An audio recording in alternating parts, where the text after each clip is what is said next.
The Circuit of the Americas in Austin, Texas. The scene and the event today. It is the kickoff of the Mazda Global MX-5 Cup Championship. The first of two races this weekend at Circuit of the Americas.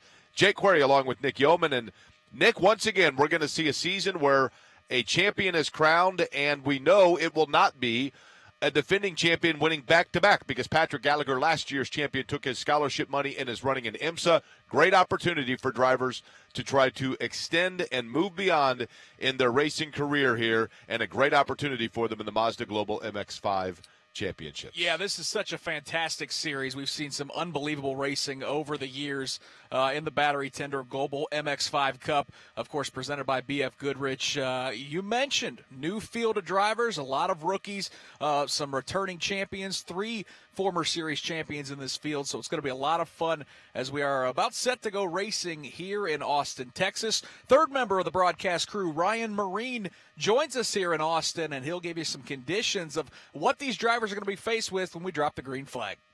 Conditions here in Austin are as they have been most of the last couple of days, mostly cloudy skies and temperatures just a shade below 80 degrees. It's been a little bit cooler than that until here recently, warmed up a little bit right before race time, but with that said, we did have the chance of some rain earlier this morning. It did not materialize, however, so it did not affect the qualifying session that we saw earlier. We think any chance of rain is likely out of the Austin area at this time, so reasonably cool conditions, cool track conditions given the overcast skies, so should be a fast racetrack today. Ryan, appreciate it. There are 32 cars that will take to the green flag here in this MX-5 Cup at Circuit of the Americas in event number 1. Yesterday in qualifying, or actually I should say leading up to in qualifying, John Dean II was able to hold off Brian Ortiz to take pole, and Ryan caught up with him afterwards. Standing by with our pole sitter, John Dean, and with a field as competitive as this one appears to be this year, you're starting in a pretty darn good spot up on the front row and on the pole position. How important do you ultimately expect that starting field position to be when it comes to the race this afternoon? From a championship standpoint, poles are really important. From a race standpoint, there aren't, because you're only going to get past, So really, you don't need to start at the front to win. And what is difficult this track is it's easy to make mistakes here that won't necessarily put you off, but will lose a couple positions here and there. So, really, if you're in the top, really 10, you have a shot at winning this thing. So, but from a championship standpoint and from a PR standpoint, I get to talk to you because I put it on pole, so that's pretty good. How unique of a challenge is this track relative to the others on the calendar? It's very different. So this is our first time here with the car, so setup was a little bit, difficult to narrow down.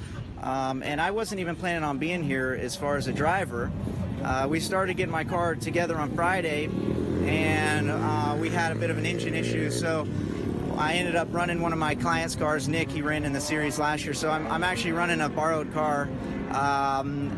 Yesterday we struggled a little bit because there was a couple red flags in there, and normally I like to go out, do some laps, come in, make some changes, and I really didn't get a chance to do that yesterday. So I wasn't really confident when we started the session, and last night we had all the cars on the scales. I say, you know what, let's just throw it back on the base setup that I always run instead of what we've got so far. And so that, doesn't really instill a lot of confidence as a driver when you first go out. But it was fantastic. The car was fantastic. I made a little mistake early on and knocked the front toe out because it's really bumpy here. You hit the curbs, you can damage the car, knock the toe out of the car. And I did it on the first lap before we started the session, before you come across to start your lap. I'm like, oh my God, what an idiot. But it really didn't make much of a difference. And actually, what I think it did is give me a little more straight line speed. It made it the left-handers a little bit more difficult, but it was fantastic. I got good track position, and there's a little bit of luck involved there because of track position, big draft with these cars. So I'm just happy to be up there. I don't even know where I am for race 2 yet. I haven't even looked at the second times, but hopefully I'm in the top 5 or 6 for that one. Well, congratulations on the pole and good luck this afternoon. Thank you. Appreciate it.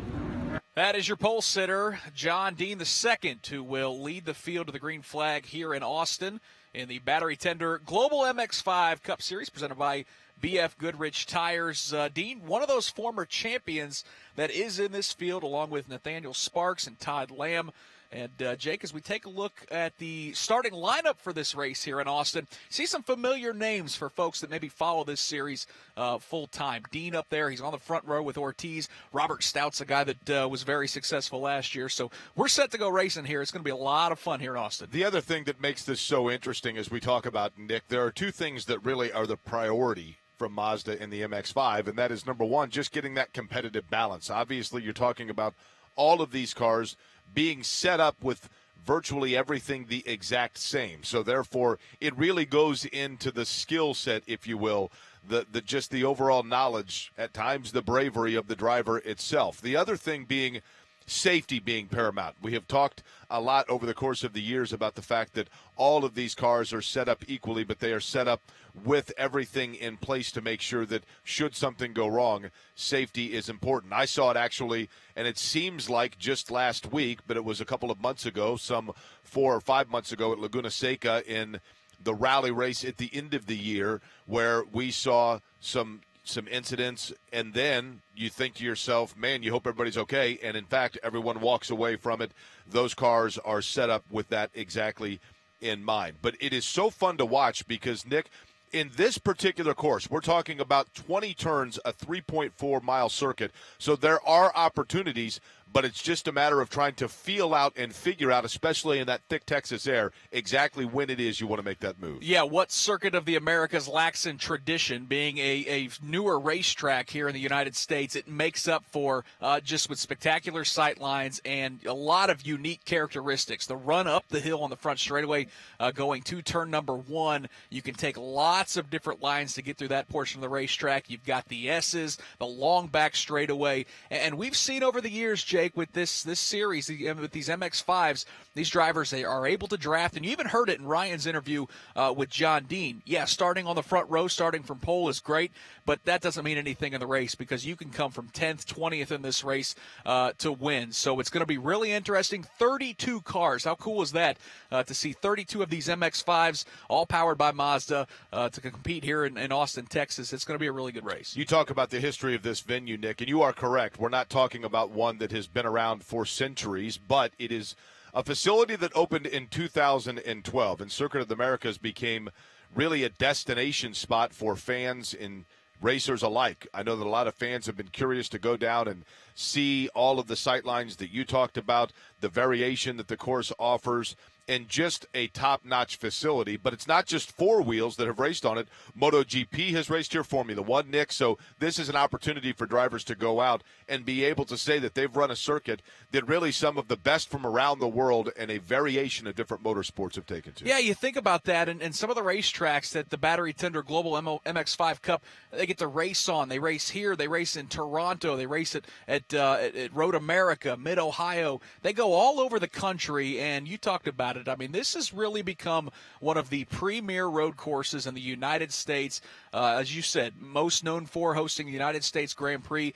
Formula One's one trip to the United States. So for these drivers to get their chance to test 2 races this weekend, by the way, of course, a doubleheader for the MX-5 series, for them to get a chance to race here in Austin, it's got to be a big treat for a lot of these drivers as they get to compete at the racetracks where some of the world's best come to Austin, Texas to race. I think the other thing that's great about it is, Nick, oftentimes in racing, you have drivers that they're comfortable with where they are. They know that they have a ride for the season. They know they have sponsorship.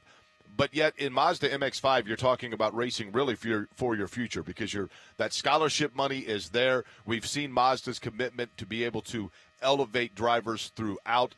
You see it on the open wheel side in the Mazda Road to Indy.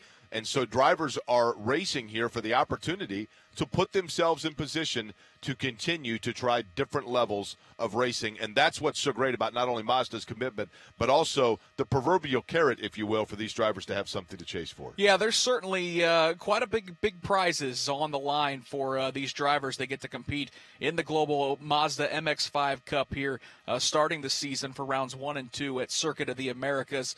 It's an incredible $200,000 $1,000 prize for Mazda for the championship-winning driver. There's a Mazda Rookie Award that was $50,000 a year ago. It's been bumped up to $75,000. That's attracted a large roster of rookies here for the 2018 season. They've got an exciting new Challenger class presented by Monticello Motor Club where they're going to race this year, where there's a large field of competitors for this COTA round as well. So there's a lot of stories. It's really cool, Jake, as you mentioned, all these drivers advancing up into the ranks of sports car racing. But it's also cool that you see some of these drivers that carve out a niche in the Mazda MX-5 series that maybe don't have the dreams or aspirations. I mean, every driver certainly does, but finds a place that they like running these MX-5s. It's a spectacular, quick little car that can dart around the racetrack. And some of these drivers have been competing in this series for years because they love the competition and love some of the racetracks they get to run at. One of those drivers of which Nick speaks in terms of being able to utilize opportunities granted to him. How about the guy who won the 2017 MRT24 shootout, which allows him to be in the MX-5 Cup Series this year? Interesting story. We're talking about the man that actually will roll off fourth here in this race. I'm talking about Rowland. He is piloting right now in car number 28, Nick. This is great. It's the Soul Red Mazda scholarship car.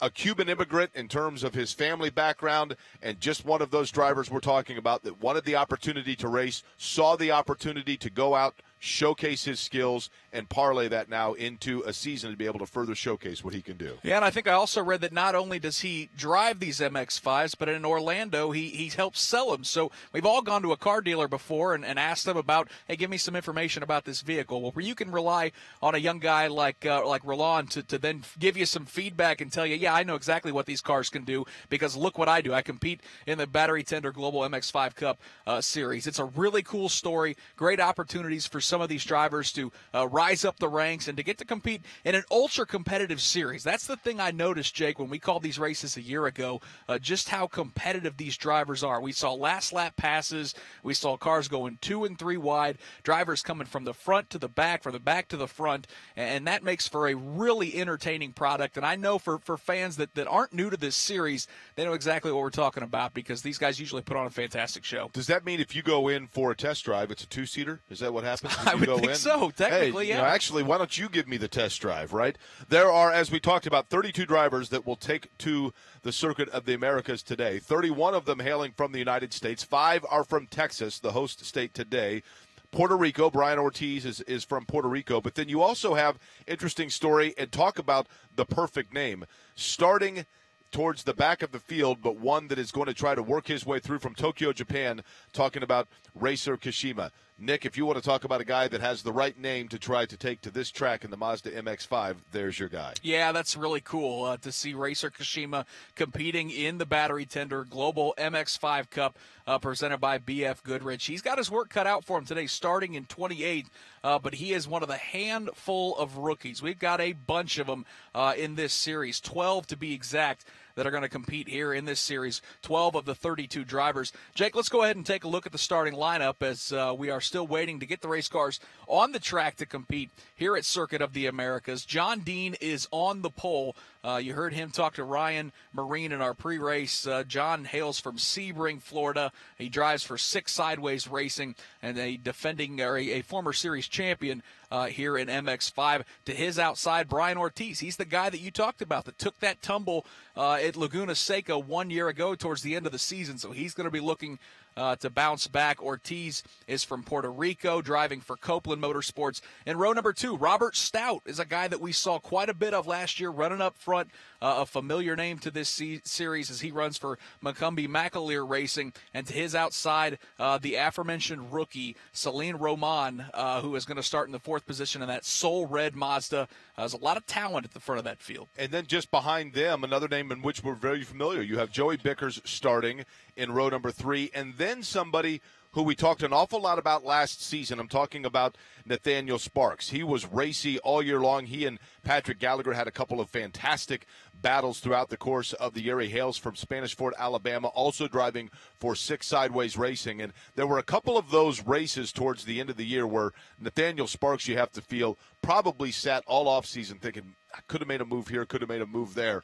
That's what this is all about, Nick, trying to come back, and maybe take advantage of a situation where he didn't a year ago, but Sparks will be fun to watch. Yep, he's another one of those former champions in the field. Nico Reger is going to start in the 7th position. He hails from Houston, Texas, from Slipstream Performance for that team, as we see these drivers now onto the front straightaway here at COTA, weaving back and forth to get a little heat in those tires as we are moments away from going racing. To the outside of Reger is Hernn Palermo, who is back, Jake, in that bright green MX-5. He's a guy that loves to mix it up, making up row number 4. Todd Lamb and Kyle Kimball, a rookie, make up row number 5. As again, Jake, these drivers coming out of the racetrack, this is the first round of the season. Really excited for these guys to try to get off to a good start here in the Battery Tender Global MX-5 Cup. Wine County Motorsports will fill the entry for Luke Ochsner, another of those in which we're very familiar, coming out of Greeley, Colorado. He is running for White Racing is the team. Wine County Motorsports is the sponsor for him. He will start in the 11th position, but he's another one. I think back last year to Road America, Luke Ochsner, one of those that is not afraid to get up there and get racing. See the drivers making their way through the S's here at Circuit of the Americas here in beautiful Austin, Texas. On the pole again, John Dean in that silver and blue MX-5.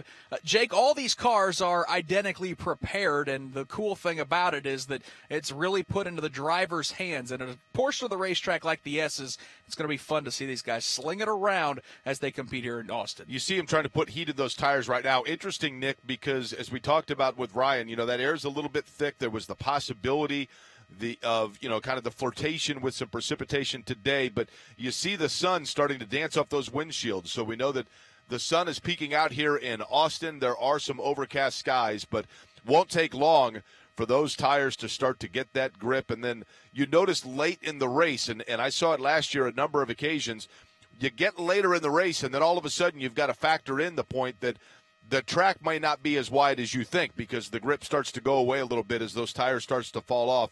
And that's where you're really starting to find out just the challenge for the driver to be able to control those identically prepared Mazdas as they sling their way around this 3.4-mile course. Austin, Texas, Circuit of the Americas, of course, the host for round 1 and 2 for the Battery Tender Global MX-5 Cup. Next up, they'll head to Birmingham, Alabama for rounds 3 and 4 on April 20th through the 22nd. Then they head to Elkhart Lake, Wisconsin, and Road America, that 14-turn, 4-mile course in late June.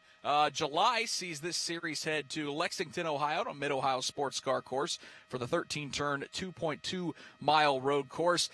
They will join the IndyCar Series in Portland, Oregon in late August, early September for rounds 9 and 10. And then the finale in Monticello Motor Club, that full course, 3.6 mile, 18 turns. That is in late September. But, Jake, it all starts right here in Austin for these drivers. What a thrill as, again, cars are on the racetrack and we're getting set to go racing. Not in view right now is the pole sitter. That is John Dean II. That's because he has taken down towards the bottom of the racetrack. You get a good look there at Robert Stout, who will be starting in the 3rd position. There is Rowland right behind him, car number 87, as we talked about, that Mazda sponsorship that he is promoting throughout his sponsorship over the course of the year. There is the pace car. There you see at the bottom of the racetrack, that is car number 16. That is your pole sitter, John Dean II, as they start to line up and become familiar here, Nick, with their rows before we get to racing here. This is going to be a lot of fun at Circuit of the Americas. 2x2 here at Circuit of the Americas as these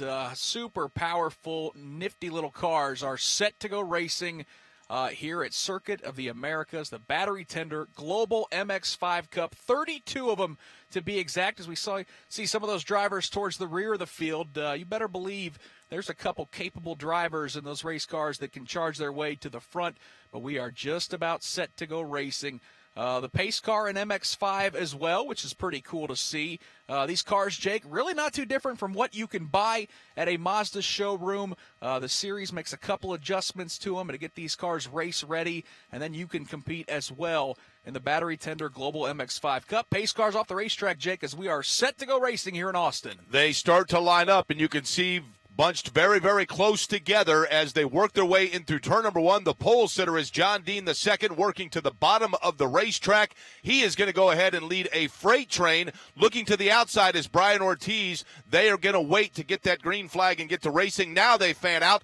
They work their way here, and we'll see what happens in terms of, looks like he might be sandwiched a little bit. Look for Ortiz on the outside. Now they're going to go 4 wide, Nick, and that is going to shuffle back the pole sitter, John Dean II. Dean gets shuffled back to third as he gives a little bumper to Brian Ortiz, but it's Robert Stout who emerges up front. Look at this, 2, 3 wide throughout the course of the field, throughout about the top 10 to 15 drivers. Again, Stout takes the lead in corner number 1, but he's got Ortiz to his inside, now his outside, Jake, as they make their way through the S's. Boy, John Dean II really got shuffled back at that start. He falls from the pole position down to 5th. Now the battle is with Ortiz, and just to his bottom is Robert Stout. Stout going to try to make that move.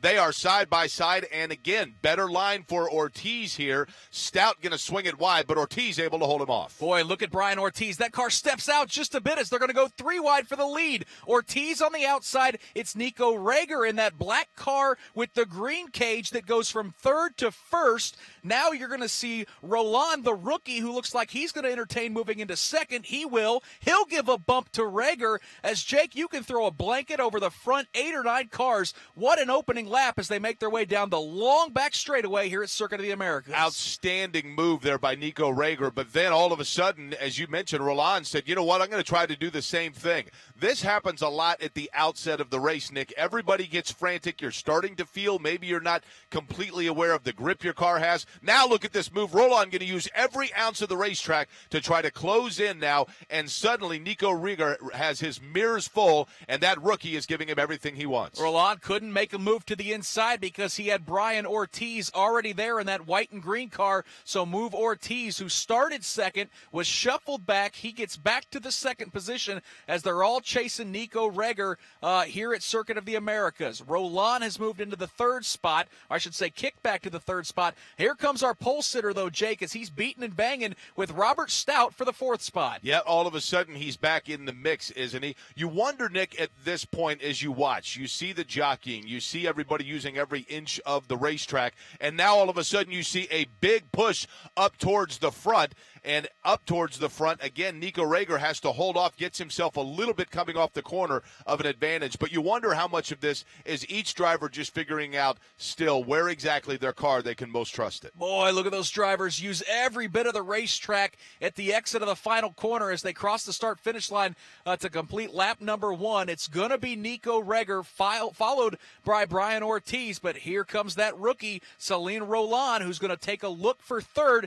thinks better of it, pops back to the outside. But you're right, Jake. What a furious first lap. Now we're starting to see these drivers start to file single file and maybe establish a bit of a race pace. But here comes Robert Stout and that blue and white number 28 as he's entertaining thoughts for 3rd. Can't make that move, though. Rowland holds him off. You look at Celine Rowland. We're talking about the rookie here running in 3rd. Pretty good gap now from 1st, 2nd, and then that 3rd-place machine that you look at, car number 87. There's a great look at it there, the 6 sideways entry.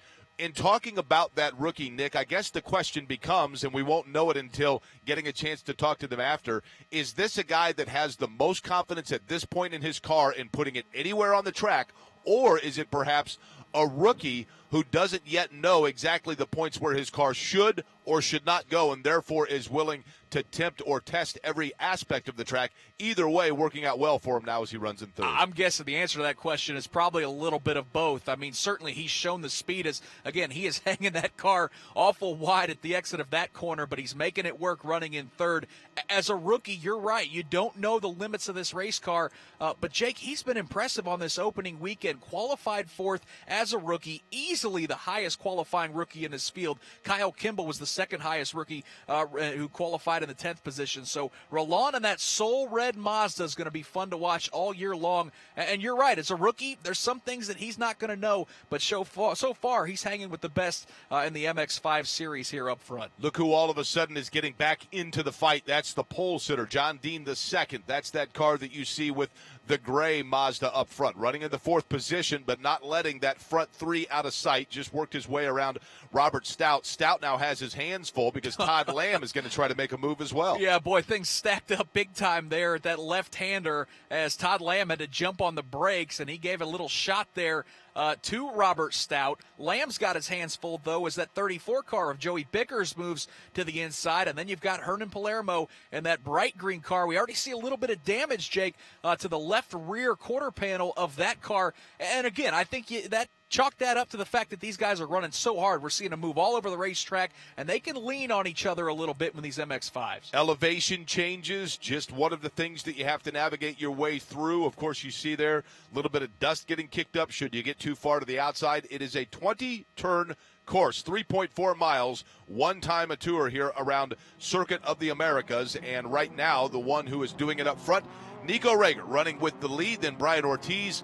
We talked about the running in third place machine. That is the rookie, Celine Rowland. And then behind him, you have John Dean the second, followed by Robert Stout. Pretty interested watching Brian Ortiz kind of run right behind Reger, right in tow, right, able to draft right behind him. I think he's got a car that's probably good enough to pull out and pass, but for some of these drivers, Jake, they want to establish a pace. We saw a lot of chaos there in the first opening lap, and lap and a half, and the drivers up front starting to separate a little bit. So we saw it looked like a 3 or 4 car breakaway, but further back, they're getting awful racy as Palermo in that green car has his hands full. He also wants to be aggressive, trying to get around Todd Lamb and that black and blue Mazda MX-5. Lamb's another one of those drivers, Jake, that has competed in this series for many, many years and is a former champion in the Global MX-5 Cup. I think the thing about the MX-5 Cup, we learned it last year with Patrick Gallagher, I know, in talking to him on a number of occasions. Just when you think you've got it figured out, something new pops up, Nick, and you're figuring out something different, whether it be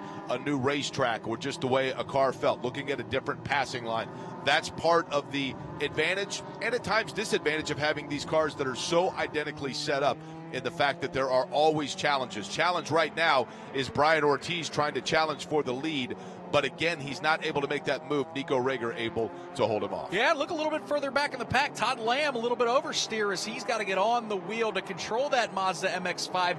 He took a pretty good shot from Palermo leading into that long back straightaway. And there's Nathaniel Sparks, Jake. We haven't talked about him yet in car number 8, that white, green, and black MX-5. Another one of those former series champions. Sparks got shuffled back. He started in the 6th position, kind of tumbled through the field outside the top 10. Now he's trying to claw his way back up as right now Sparks sits in that 10th position, hounding the 34 machine of Joey Vickers. Yeah, Joey Vickers, who had dropped a couple of spots from the last time by. He had finished he was running in 7th at the completion of the last lap, but now all of a sudden he's got his hands full, as you had mentioned, and now we start to see a bunch up towards the front. Nico Reger has company all of a sudden. He can't afford to make any sort of mistake because Brian Ortiz is there. They're going to try to go either side of him, but no, Rowland decides to tuck in and keep that 3 spot. Oh, it's amazing. We saw Rowland use every bit of the racetrack. I think that rookie had all 4 tires off of the racetrack, but he's getting a nice push from John Dean as they draft their way up through turn number 1 as he tries to get around Ortiz. Ortiz gives Reger a shot. Ortiz takes a hit in the back from Rowland. Jake, it's stacking things up as Robert Stout and John Dean, they're in 4th and 5th, watching these guys play bumper cars through turn number 1. You get the feeling John Dean is saying to himself inside his cockpit to that rookie Rowland, look, which way are you going to go here? No because doubt. Each time he's trying to tuck in behind him, Rowland using all of the racetrack. That's exactly what Nico Reger is doing as well. He's got Brian Ortiz just behind him here. Really good battle with those 1-2. Looks like Reger's got a pretty good feel, though, right now, Nick, for where his car is. And Ortiz is the one that's obviously playing catch-up, but just trying to use every angle he can. I think Reger's doing a really nice job, but at the same time, Ortiz is biding his time because we start to see him move around the racetrack, look left, look right at some potential passing spots. This is a fairly long race. We're got 36 minutes to go. It's a 45-minute timed event, and now we see Ortiz right over the back bumper of Reger's car as they set up for that long back straightaway. I think both of those guys are in comfortable positions, and a little drafting here down the back straightaway can give a little breathing room away from that rookie Rowland and that Soul Red car. Obviously just working into the first quarter of this race, but that podium, if you will, seemed to be fairly comfortable because then you had the pole sitter running in 4th, but now all of a sudden we've got a swap up front, change for the lead, put Brian Ortiz up front. Ortiz used the big draft down the back straightaway to run right up on the back of that black Mazda, move to driver's left, and he took the lead away. And now we've got one car, Jake, buried in the sand. That is car number 27, Ari Strauss. who has gotten sideways and has gone way off of the racetrack, and that car looks like it was buried as we're seeing. It looks like a yellow flag here at Circuit of the Americas. Ari Strauss is going to need indeed some help, one would assume, to get that McAleer Racing machine out. That's car number 27, and you saw as they were going past, one of the drivers had seen the problem and went ahead and flagged. There you see, as we take a look at it, looks like Nico Reger's got a little bit of extra, what's that, like a belt or a flap that's come loose here, but that's one of the things that happens over the course of these races. Yeah, I think that's just part of the carbon fiber of the body work that goes up and over the roll cage that they put in these race cars. It's kind of batting back and forth, but he was actually the driver that was waving to try to signal to the drivers behind him to slow up for the full course yellow, as obviously with that 27 car of Strauss buried in the kitty litter, as we call it, they're going to have to go retrieve that. So the field going to make their way up the hill to turn number 1, where the pace car will pick them up. 4 laps complete here, Jake. Nico Reger has led 3 of them. Brian Ortiz just leads his first lap of the event. Rowland runs in the 3rd spot. John Dean is 4th. Robert Stout is 5th. Hernn and Palermo runs in the 6th spot. Joey Vickers, who's been an interesting and fun guy to watch, runs in 7th so far. Brian Henderson with a good run, as Henderson, let's see, he started in the 14th position, and he has moved up to 8th, so he's been strong. You got Sparks there in 9th, and Luke Ochsner rounding out the top 10. Luke Ochsner already an active day as well, Nick. I think that's one of the things about this series. Really, at no point do you ever get yourself any sort of a breathing room where you can just kind of relax and turn a lap, where you don't have one of those identically prepared cars on either side of you. So you're constantly dealing with some sort of a traffic, whether it be dirty air. It's very, very, if you want clean air and you want to try to get yourself through, you're going to have to do it by getting up front.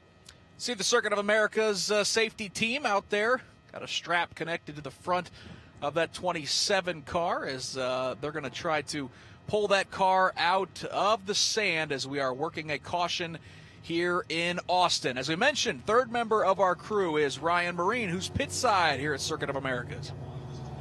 That's right, guys. Talking to Mo Murray from Mazda Motorsports. I'll tell you what a glorious field you guys have assembled once again in this Global MX-5 series. Got to be awfully proud of what you put on track here at COTA. Absolutely. 32 cars here for the opening round of the season. And a very, very strong field. The level of talent is very, very deep. We introduced the Challenger class this year to give some of the guys in the second half of the field something to shoot for, but frankly, we don't really need it because the talent level is really, really deep here. And the racing has been so close over the last several years. It comes down to, less than 5 seconds margin of victory between all of the races last year? That's correct. All of the races put together, the margin of victory is about 5 seconds. And here's why. The cars are all built by the same builder. The Global MX-5 Cup cars are all built by Long Road Racing in Statesville, North Carolina.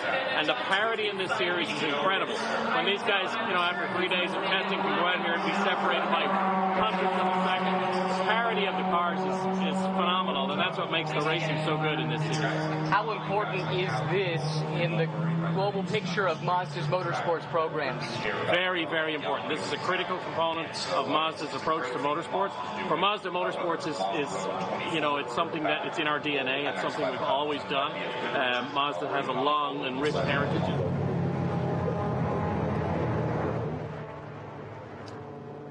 So working a caution, appreciate that, Ryan. Mo Murray, great ambassador for this series. He is Mr. MX-5 Cup, in my opinion, Jake, as he's been a big help helping us learn about this series, and it's been a lot of fun to get to know Mo. So know those guys are enjoying it down there on pit lane. As, again, we're working a caution here. This is the Battery Tender Global MX-5 Cup presented by BF Goodrich Tires. And Mo talks about these race cars, Jake, and it's been fun so far watching these drivers rotate these cars through the corners. You see them lean over on the left and right tires, and certainly these guys are ready to get back to going racing here at Circuit of the Americas, as everybody's chasing Brian Ortiz early on. Everybody was chasing John Dean II at the outset of this race. He was the pole sitter, but he got shuffled back to 5th position, has worked his way back now into 4th. Top 3 again, Brian Ortiz, then Nico Reger, followed by Celine Rowland. Now, in terms of up front, I'll be honest with you, Nick, Nico Reger, to me, I thought was the most impressive in, we'll call it that first stint, if you will. Seemed as though he had the best control, the best speed on his car. But as you mentioned, you see on that 01, there on the passenger side, if you will, right side of that car, he does have part of that bordering, if you will, that windshield border that has come loose a little bit. Does it affect him aerodynamically? Probably not, but nonetheless, Reger was very, very strong, I thought, in that first set. Yeah, that opening lap was a lot of fun as we saw him, spread out and go 4 or 5 wide, using up every lane that you can find in the run up the hill towards turn number 1. Excited to see what we're going to see when we go back racing here to see if some drivers fan out and try to do the same.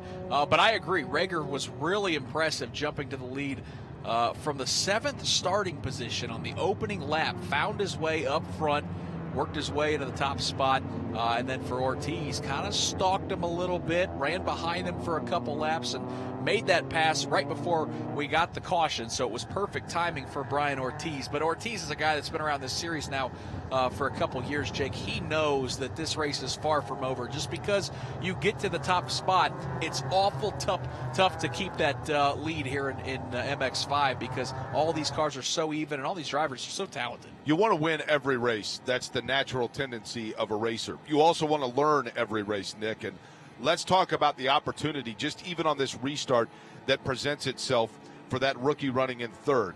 And we're talking about Rowland. He's sitting right there. He has 2 drivers in front of him, as you talked about, in Brian Ortiz and Nico Reger.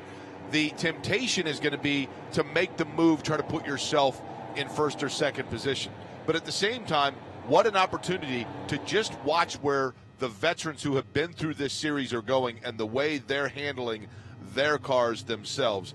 Great opportunity for him here. If nothing else, you want to make up the track position. But if you don't make up the track position, simply to be able to observe and learn. Yeah, I think that's big. It's big for any rookie in a series to learn as much as they can. But I think these drivers also understand that this championship is so competitive that even if you're a rookie, you don't want to take too much time just learning. You want to get racy up front and try to compete for championships. That's what makes this series so very, very interesting and fun to watch. So, yeah, this restart's going to be a lot of fun. When they come out of that final corner, it's a good little haul to the start-finish line. So I don't think I think we'll probably see 10 to 15 drivers on the front straightaway, and that's when that timing game begins, Jake, where everyone's trying to get a jump on the car ahead of them. But if the start of this race is anything, has shown us anything, it's that these restarts are going to be just as fun. Obviously, they're going to be single file, but I don't think we're going to stay that way very long as they make their way up the hill to turn 1. Of course, you can't sit in the third position and try too much simply to learn because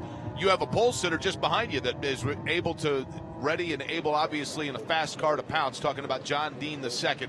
Everybody starting to warm those tires back up, get a little bit of heat in them, and find out exactly what is underneath that Mazda MX-5 machine in terms of the power to try to get them perhaps to make up some track position here. There's a good look at running right now. That's that third place rookie. That is Celine Rowland. Just in front of him, of course, Nico Reger. Brian Ortiz is the leader. Everybody getting anxious here to get back to racing at the Circuit of the Americas. Yep, Rowland, of course, the driver from Orlando, Florida, rookie of this series, driving for Six Sideways Racing with that Mazda Road to 24 scholarship that he earned, that gave him an opportunity to compete in this series. I need to figure out our pole sitter, I should say our leader now, Brian Ortiz, started the outside of the front row, as you mentioned, Jake, trying to get any marbles off of those tires. We see him weaving back and forth. But it's going to be a fun restart. These guys haven't been able to get away from each other early in this race. They've been like magnets. That's what makes this racing so much fun and so exciting for these fans. And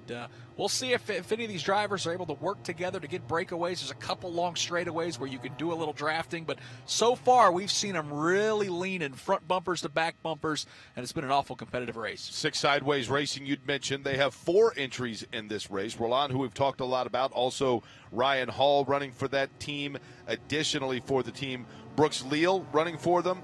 And John Dean II, the pole sitter, Nathaniel Sparks as well. So Ashton Harrison, who is the only female in the race. So more than 4, actually, but a handful of them from a team dedicated here. Back to racing, and again, Ortiz is going to have behind him Nico Reger. They go single file. There's the green flag. We're going to see if Reger tries to make a move and exactly where Rowland's going to try to go with him.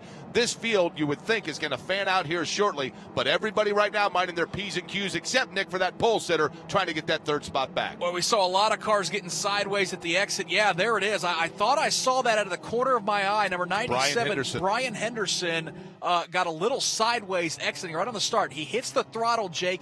He gets wide. That car it spins to the outside. He overcorrected it and spun to the exit of that final corner. So Henderson, if he can get that car restarted, all the momentum is gone. Back up front, though, it is Brian Ortiz who has the lead still. Reger trying to run him down as those two have broken away just a bit. But, boy, what a tough break for Henderson, who was running in the top 10. Track stays green throughout. That allows Ortiz to hold on to that lead. Reger was not able to make up any ground. Then behind him you see the third spot now taken by John Dean the second. Those front three go through. Then there's that rookie Rowland running in the fourth position. But really good restart there for Ortiz, and Reger you thought might be able to make up some ground, but so far holding back just a little bit. Yeah, that was impressive. Both of those drivers got really good runs up the front straightaway, up the hill to turn number 1, and I think it gave them a little bit of breathing room. They didn't have to lean on each other nearly as much as they try to establish a bit of a pace as we're nearing the halfway point of this race time-wise. So it is Ortiz, Reger,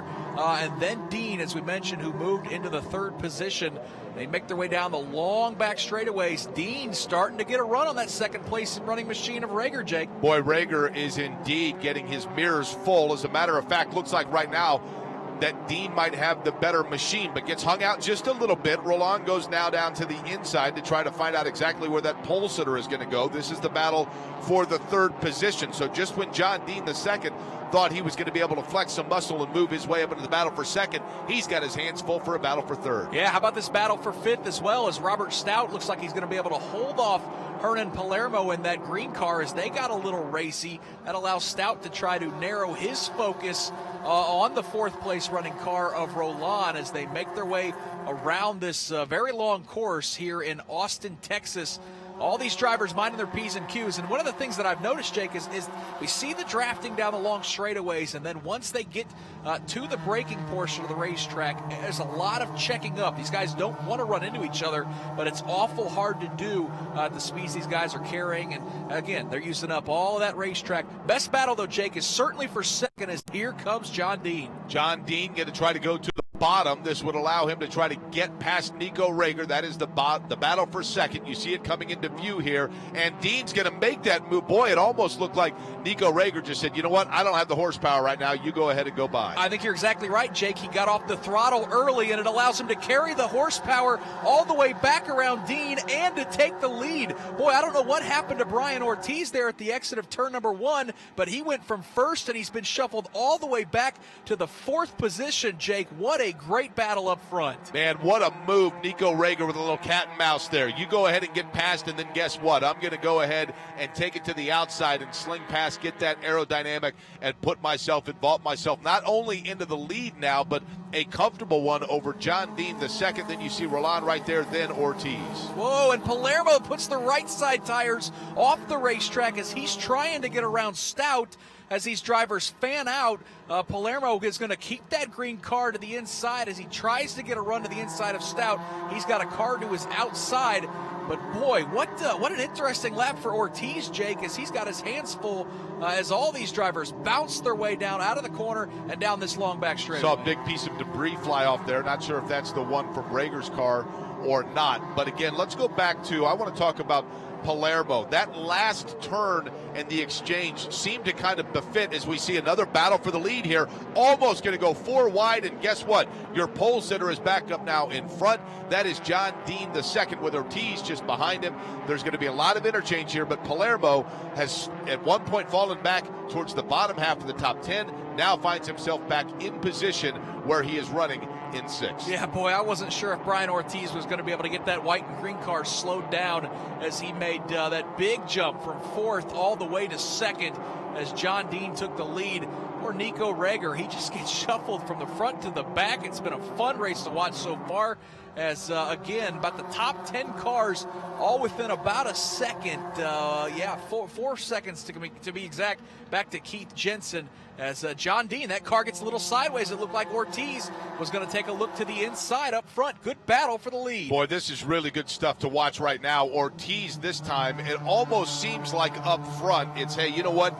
Maybe there's some aerodynamics there where teams have figured out or drivers have figured out. You go by for a second. I'll let you lead, sort things out, and then I'll use the aerodynamics now, because Ortiz is getting all kinds of activity from Dean. They're going to go literally side by side. Rowland's going to try to figure out what they're going to do. And watch this run into turn one. It's one of the most unique corners in all of motorsports, because there are so many different ways that you can attack it. And we saw Reger go from third to the lead on the previous lap. He's not going to get nearly as good of a run. He's right on the back of Dean running in second, but it's Ortiz who makes the move into the lead. So the leader is Ortiz. There's that extra apron, Nick, off turn number one that's interesting, because when they're going into the turn, you think that it's about to tighten up, and then all of a sudden you realize there's a lot more racetrack there to the outside, and obviously all of them are trying to use any inch they can in that area. Well, and all that racetrack disappears as they make their way back down the hill, and they get towards the S's part of this racetrack, and then all of a sudden you got to try to get single file as Reger's got his hands full. It looked like he got the left side tires off the ground. Up front, though, Dean's looking to the inside. He's going to try to make the move to take the lead back around Ortiz. Rowland is going to take a good look at that battle and figure out where he wants to go. He's going to try to go with Dean down to the inside, but Ortiz is there to the outside, so they are literally side by side for second, but now Ortiz is going to be able to clear that. Rowland tucks in behind. God, this is just fantastic stuff, as it's a bit of a 3-car breakaway up front for the lead as we are under 19 minutes to go. Ortiz moves to the inside. They're going to go side by side, he and Dean.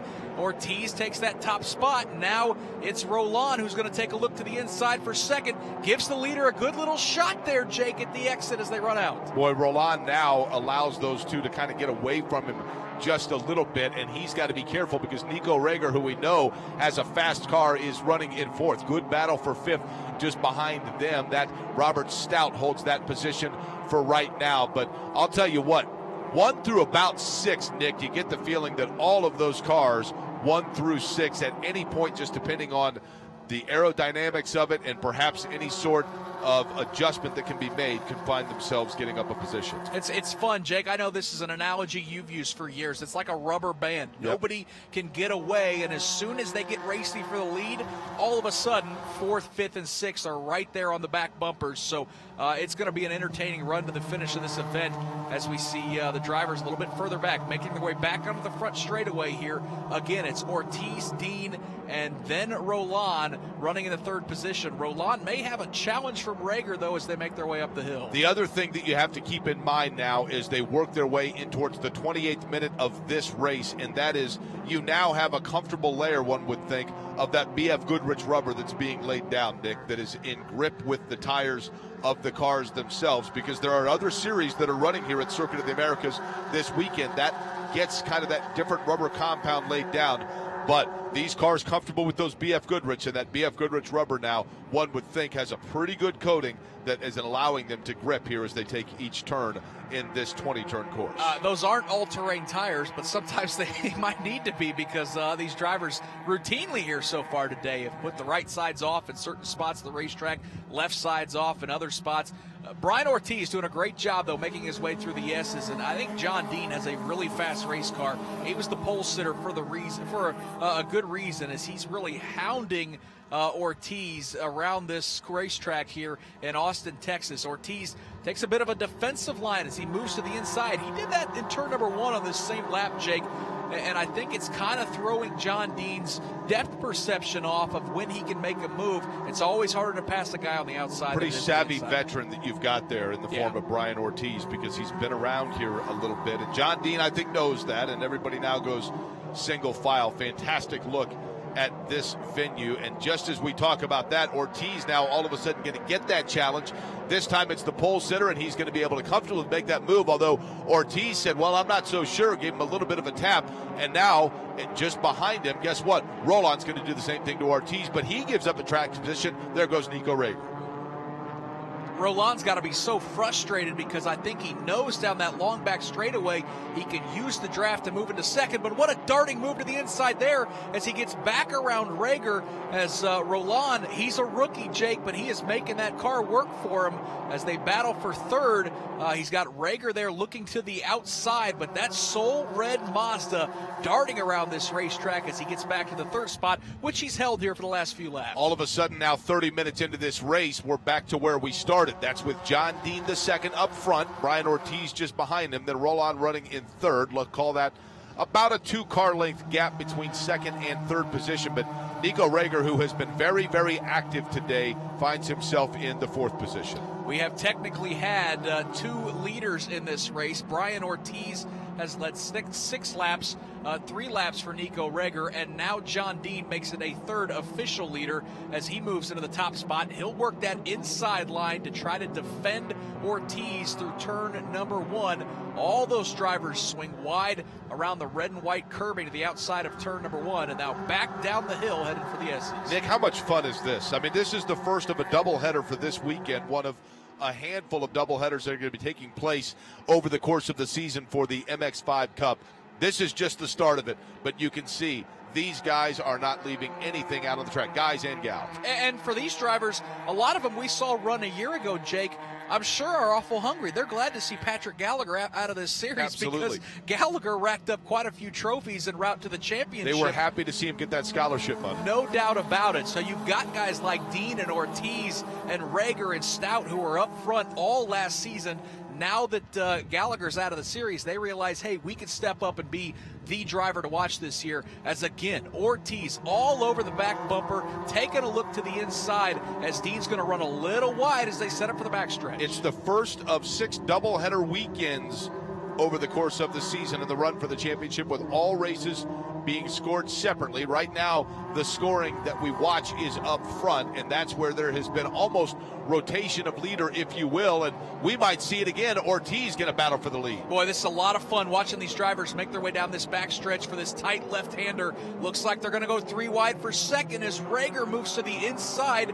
The rookie Rowland has to give way and gives up that third spot for now. He battles back on the inside. You got a couple more cars. That's Stout and Vickers running in 5th and 6th. And Jake, we've reached the portion of this race with 13 minutes to go. These drivers are starting to feel each other out, start to pick their spots, because there is no doubt the last lap's going to be a fury as they run to the checkered flag. You see how close a line to the bottom of the track that Nico Reger was taking. Now he swings it a little bit outside. He runs in the 4th position. He's got all kinds of business behind him. As a matter of fact, that is Vickers that you talked about, trying to close in on that 4th spot. Taking a look up front again, it is Ortiz.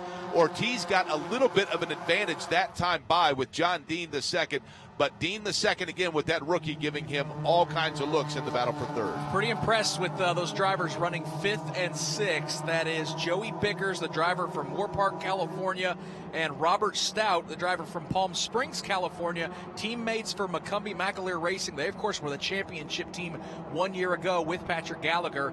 But again, setting up for turn number 1. Everybody starts to move to the left and the right. And again, how about that move to the inside, taking that 4th spot away? Joey Vickers looks awful hungry, Jake, as Lamb puts the right sides off. That's Dean puts the right sides off. He gets a little sideways, evasive maneuvers, and all of a sudden the rookie Rowland has taken the lead. Rowland takes the lead. This is, of course, the driver that is here because he had to win just to get entry. And now all of a sudden, he decided it was go time, heading in towards the final 11 minutes of this race.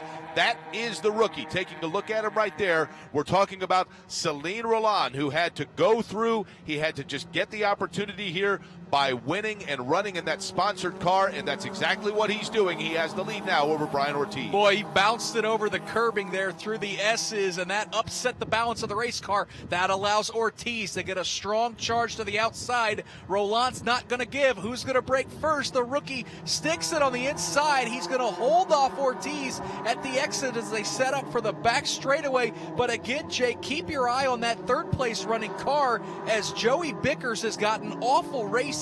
He's charged from outside the top 5. Now he's in third with a chance to challenge for the top spot. Celine Rowland running up front of that Soul Red car said, guys, I had to win the 2018 Mazda Club racer shootout just to get here, and so now let's see what you can do against me. They're going to try to go 3 wide, but again, he darts down to the bottom of the track.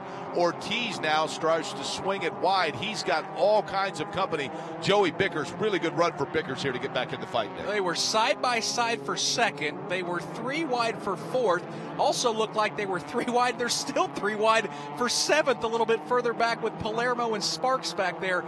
Right now, Jake, you can throw an absolute blanket over the top 9 cars as we see. There's that battle for seventh. Palermo in that green car. Sparks is up there, and Luke Ochsner running in the 9th spot. Nico Reger, who in the first third of this race seemed to have the best car, now all of a sudden finds himself running in the 5th position. The leader up front, that is the rookie that we talked about, Rowland. He is trying to hold off John Dean the second. The advantage right now as we have a caution out on the track, just as that rookie was trying to build up a third of a second advantage. Yeah, we saw the drivers put their hands up to, let the drivers know behind that there is a caution, and we see Ted Salee, who has parked that number 55 car off course. So that's going to bring out another full course caution as they'll have to retrieve that car.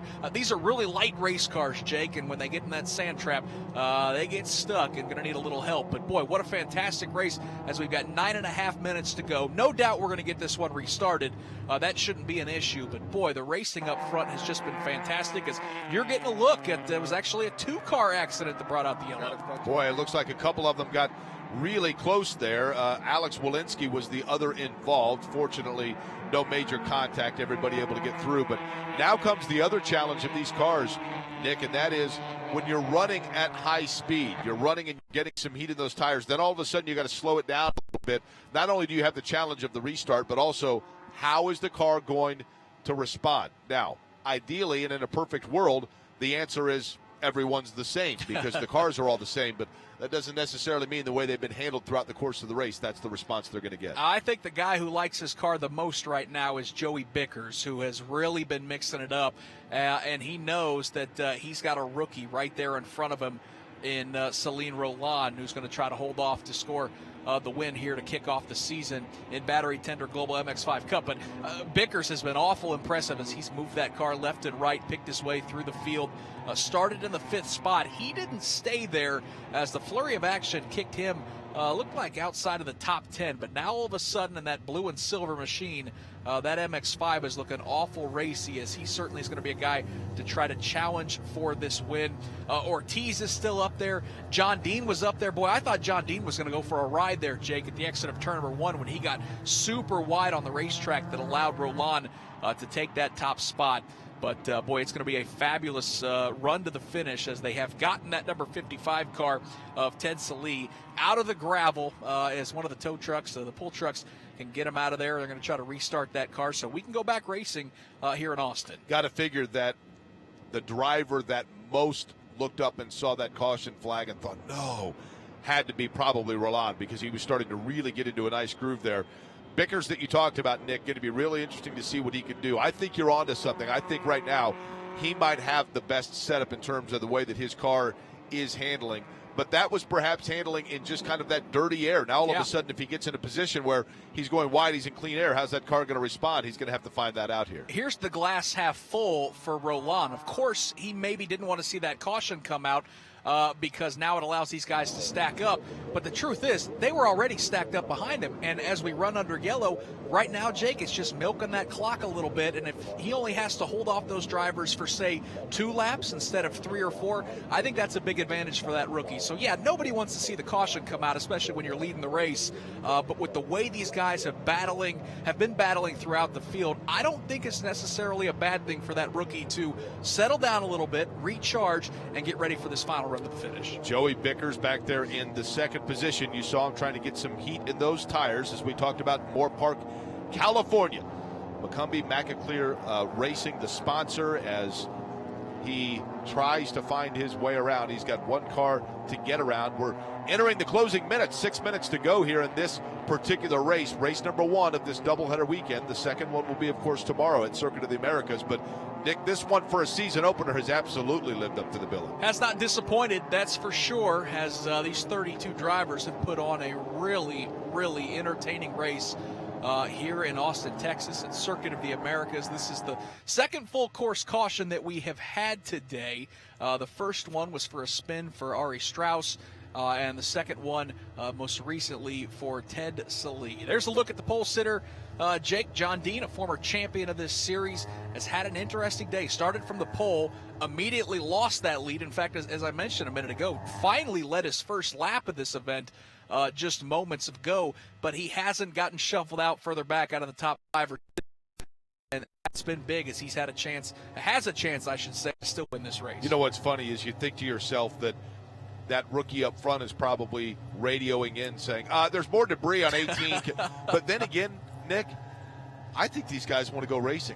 It's been so much fun to watch. I can only imagine what it's like to be inside the car. And no matter where you are on the grid, no matter where you are in terms of this field, you've got cars around you. And it looks like now, as they get things cleared off, that we are indeed about to see a dash to the finish here in the last few minutes. Yeah, nice to see that despite the fact, the bad news for Ted Sallee was that he couldn't get that car refired. Good news is they had a wrecker there that could pull that car safely off of the racetrack. They don't have to take it all the way back to pit lane in the paddock. So we see one hand being held out the right side of that pace car as they make their way back up to turn number 1. So we're going to get one more lap, Jake, under slow caution circumstances. And with 4.5 minutes left, that's probably looking at 1 or 2 laps for these guys to battle it out to win. This, of course, as you mentioned, race number 1, another race tomorrow, same platforms that you're watching. Join us tomorrow for race number 2. And if it's as good as we've seen today, it's going to be quite the season here in the Battery Tender Global MX-5 Cup presented by BF Goodrich. See that number 1 finger held out? One of these drivers will be able to hold out exactly that in just under 5 minutes from now to be able to say they have won race number 1. Nick, question becomes, I know we talk about the fact, the old cliche in racing, races aren't necessarily won in the first turn. That's on the first lap. Now, on this restart, it may be interesting to see what happens when they go into that first turn and what the approach is. Do you go for it there, or do you wait and then try to make your pounds? My guess is these guys are going to be aggressive, and there may be some number 1 fingers stuck out the window. That's right. May not be the one that we're seeing. Of a different variation, right? Absolutely. But, yeah, I mean, these guys are going to lean on each other. I think the cool thing is these guys are comfortable at this point, not only with the racetrack, but with their race cars. They know how they're running. Yeah, you're going to have to get a little more heat in those tires, get the marbles off, so you can make that car stick through the left-hander of turn number 1. But I think these drivers, at this point of this race, Jake, they know the limits, especially up front. The front 6, 7 guys, they've been running nose to tail, side by side throughout the course of this event. So I think there's probably a little bit of mutual respect. They know what they're going to do, but that doesn't mean that we're going to have a lot of fun here in the final few minutes of this race. Again, let's look at the leaderboard right now. So Rowland, the rookie, running up front.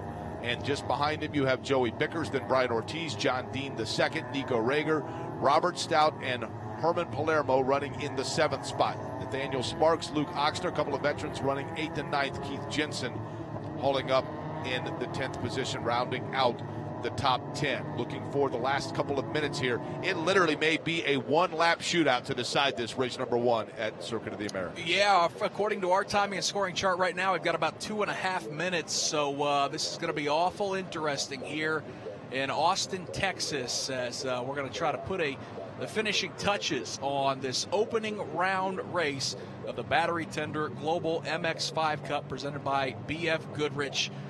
We've seen these drivers use up every inch of this racetrack as the rookie Celine Rowland, the Mazda Scholarship winner, has been absolutely phenomenal to watch so far today as he started in the 4th position. I think kind of picked his spots. He settled in 3rd for a majority of this race, and then on a great move in turn number 1, went from 3rd to the lead, and now Jake he'll try to hold on to win his first career race in this series. Rowland, you saw him using every inch of that racetrack. How much of that was trying to get heat in the tires versus just simply trying to cool his nerves as he tries to set up now and hold off just behind him a flurry of activity that we are inevitably about to see, and whether or not he's able to hold it off will determine whether or not he is able to start out in this season exactly as it happened for him in the 2018 Mazda Club racer shootout, and that is getting the win. We will see the green and the white flag at the same time, Nick. We are about to see a shootout here to determine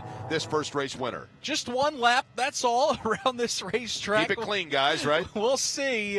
Certainly, the racing has been phenomenal as Celine Rowland makes his way to the last couple corners here, where he'll take the left-hander onto the front straightaway and race up the hill, where these drivers are going to battle it out for one lap. It is Rowland, Vickers, Ortiz, Dean, and Reger, the top 5. Stout, Palermo, Sparks, Ochsner, and Jensen, the top 10. 1 to go, Jake Queries. We see the green flag. Get a good look, I was going to say, at that single file, because it's not going to last that way for long. Really good restart, really good jump now for Rowland, but he swings it wide. Does that mean that Ortiz, for example, is going to be able to go to the bottom of the racetrack and make up ground? He's got all kinds of activity. Nico Reger is there as well, so too is Dean.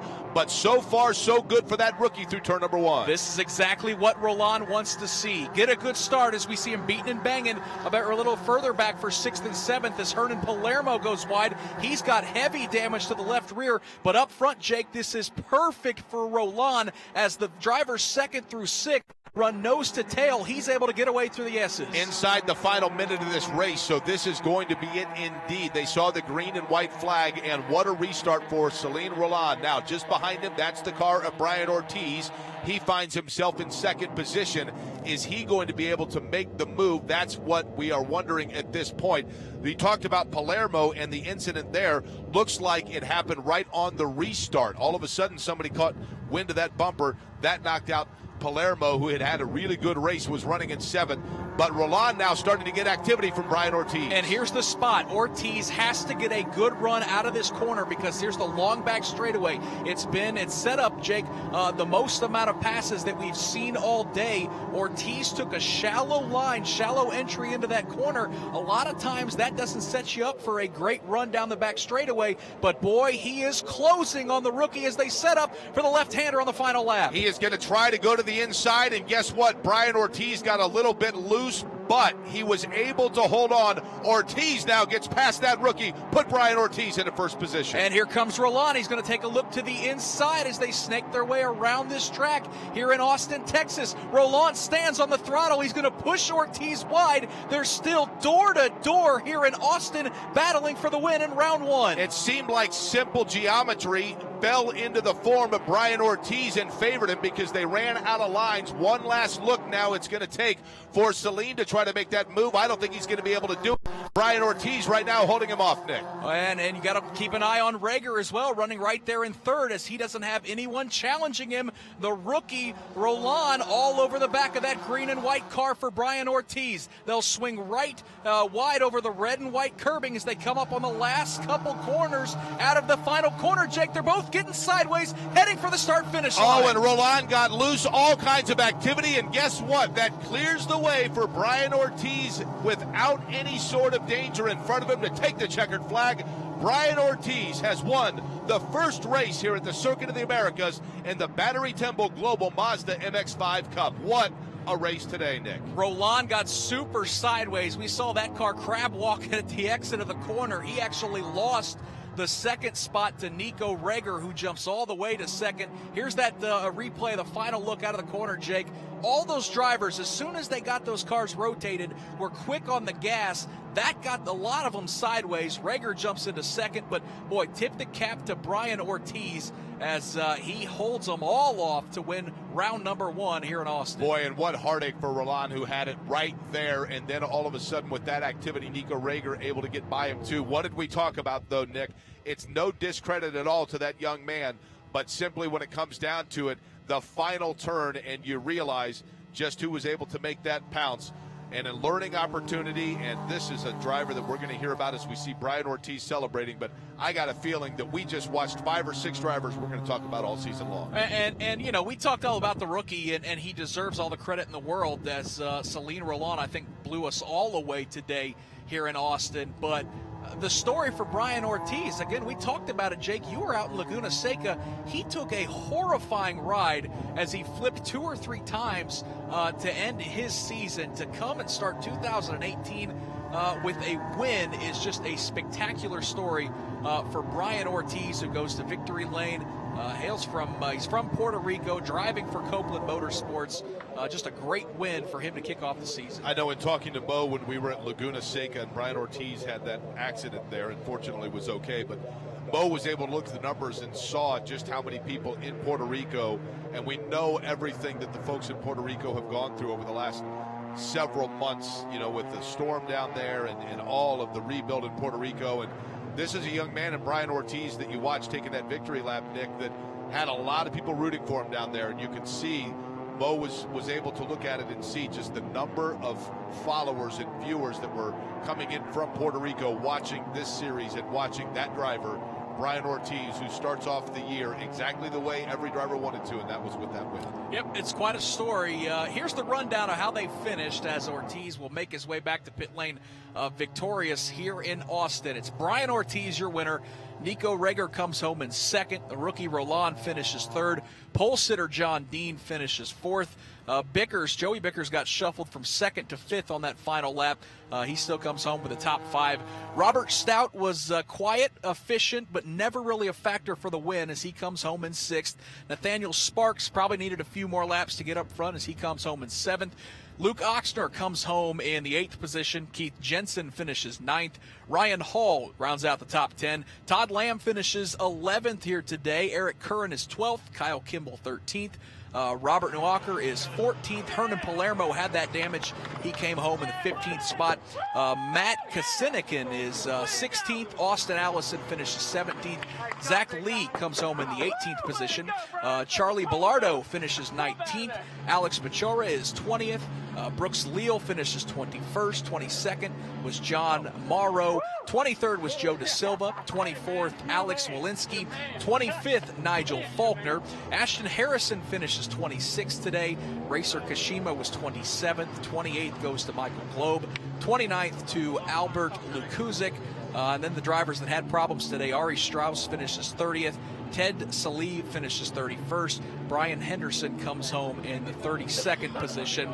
And Ryan Marine, you are standing by with our winner of round number 1, Brian Ortiz from Puerto Rico. That's right. A very happy Brian Ortiz indeed. You finished last season on your roof. You start this season with a win here at Circuit of the Americas. Can you take us through the pass you made for the lead there on that final lap following the restart? Well, first of all, I want to say hi to everybody in Puerto Rico. They're watching this race. They've been very supportive. They've been through a lot since the hurricane. So I want to say hi to all of you. And what can I say?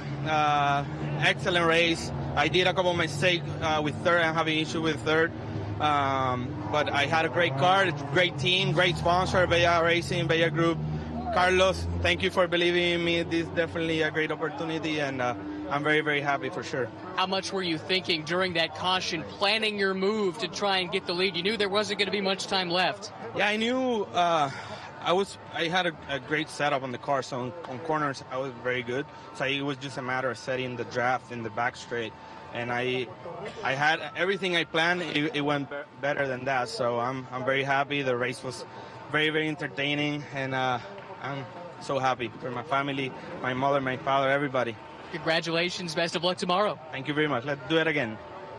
Ryan, appreciate it. Congratulations again to Brian Ortiz, Nick Yeoman.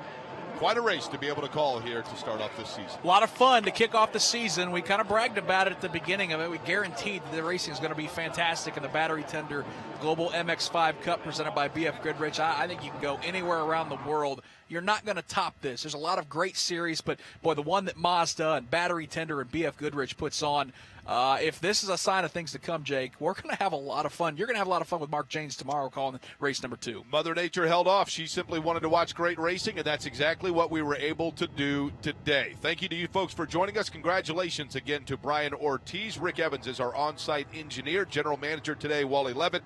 For Nick Yeoman and Ryan Marine, I'm Jake Query. Join us tomorrow, Sunday, March 25th at 9:55 a.m. Eastern Time for the Battery Tender Global MX-5 race number 2 from Circuit of the Americas in Austin, Texas.